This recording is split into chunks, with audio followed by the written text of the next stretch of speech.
everyone, it's Leanne with Lovely Scrappin', and I'm here with another completed project. And this one was completely inspired by Miranda, Miss Liberty 25 on YouTube. I'll post a link below to her channel, you guys, so be sure to check her out if you haven't already. I'm sure you all have. She has done several versions of her stacked books. Some she's done with drawers in the back and some with cubbies. And it is just so inspiring. I know there's a few of the other ladies out there on YouTube and on Facebook I've seen that have tried doing the stacked books as well, and they just turned out beautiful. So I definitely wanted to give it a try because it looks like so much fun. The construction of it was a little bit time consuming, so it was a little bit time consuming to make them, but anyways, I'll just give you a quick 360 view.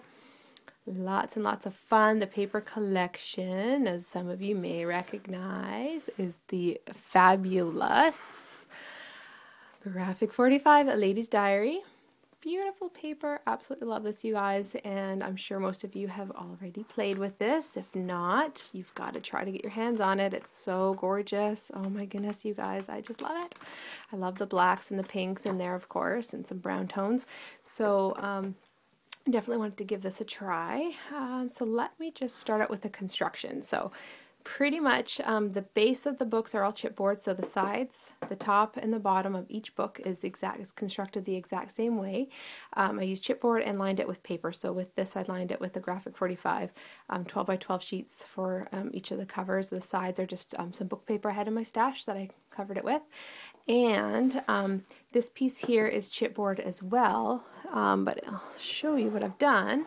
Each of the drawer, like this box here, was actually just like a pasta box, and all I did was just cut off the top. I painted it all with black acrylic paint, and then I gessoed the outside so it was a nice finished, you know, so it sealed the paint, because the paint can easily chip off of this type of a shiny gloss material of the chipboard. So I just sealed it with Mod Podge matte, and then on the inside I layered the inside with black cardstock all along here, and then the bottom with the designer paper, and it just gave it a little bit more oomph to the walls, a little bit more sturdier. So and then after that I just slapped on a piece of the chipboard covered with the book paper for the top, so that when you close it, it would be nice and flush with the outside. And then this is the fabulous ornate metal label holders from Graphic 45. Sorry, I'll try and focus. And it came in a 3-pack, which was perfect because I used all 3 for the drawers. And then I used the sticker sheet collection from A Lady's Diary and put a little word in each one. This one says Memories, and it is removable, so I didn't adhere it down so that I could change it.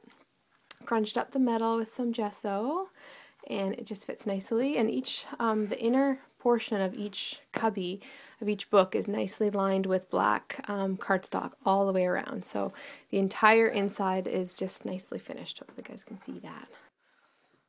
So just close that one. And with each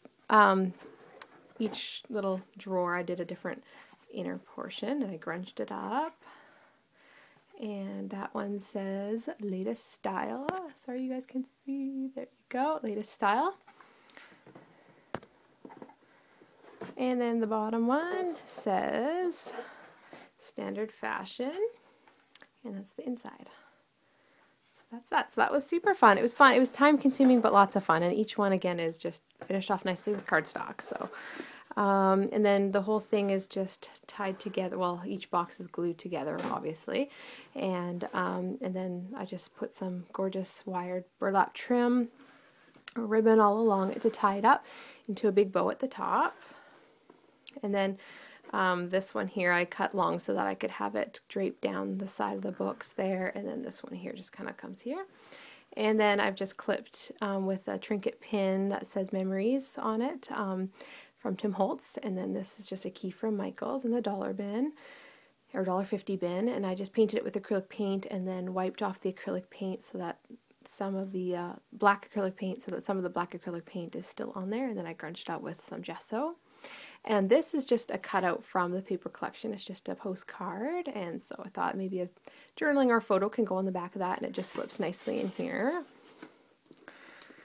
So there's that, and then this, some of you may have remembered this at Michael's. It's the bead landing piece of trim, and it was the perfect length for the top of the book.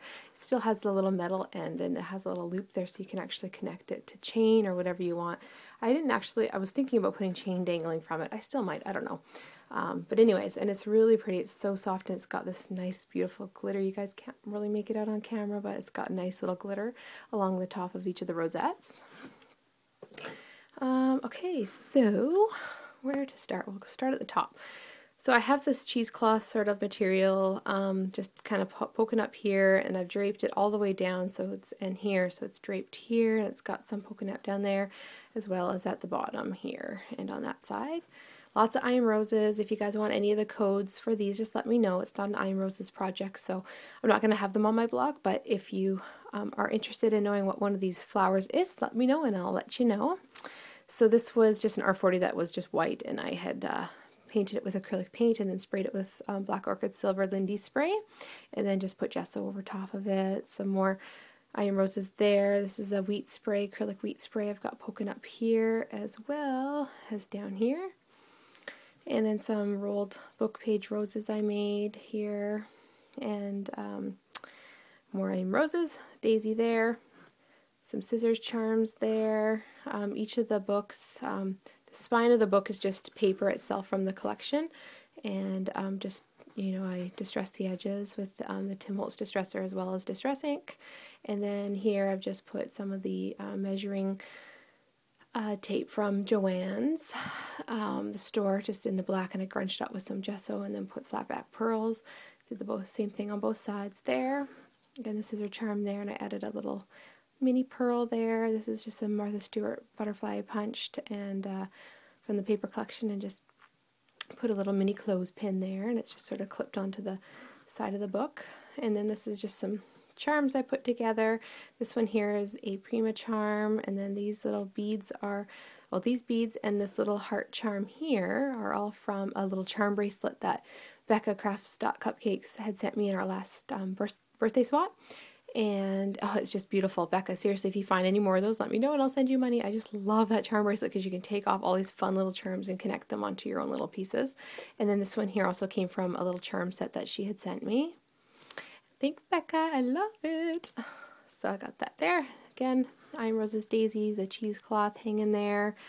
This is a tag from one of the tag sets from the Ladies Diary collection. I just sort of distressed the edges and tied some lace at the top. It's sort of poking out there. Another little rolled rose I made. And then this is just a R21 that was white, and I had sprayed it with Whale Watch blue and Tiffany blue from Lindy's, and it actually ended up turning out the beautiful color of blue that's in this paper line. I just wanted a little bit of blue popping out. This is just a chipboard clock from the tag set, and I just added lace and trim for my stash on both sides there, and some more trim there. And then can't quite make it out, but hopefully the pictures will show this a little bit better, you guys. But there's a little old vintage light bulb I found at a thrift store, and this is an actual real vintage pen nib that I found in a thrift store. You may have seen that little haul that I had done a while back, and I sort of hit the jackpot on a bunch of these old pen nibs that I got for super cheap, so super excited about that. This is Tim Holtz ornate plate that I grunged out with gesso, added the diary piece from the paper collection in there, and then I hung some chain here like what Miranda had done because I loved that so much. It looks so pretty. That pretty much covers, I think, all of the embellishing, you guys. If you have any questions, please let me know. Again, I'll post a link to Miranda's YouTube video below, you guys. Her books are 10 times better than this. Oh my gosh, this one, I'm sort of happy the way it turned out, but not so much. I know I'll do better next time I do it, but it was fun, and it was a fun paper collection to play with. So lots of different colors to kind of throw in and bring out from the paper line. So that was fun. So enough about that. Please leave a comment. I'd love to hear what you think. Thanks everybody for watching. Take care. Bye now.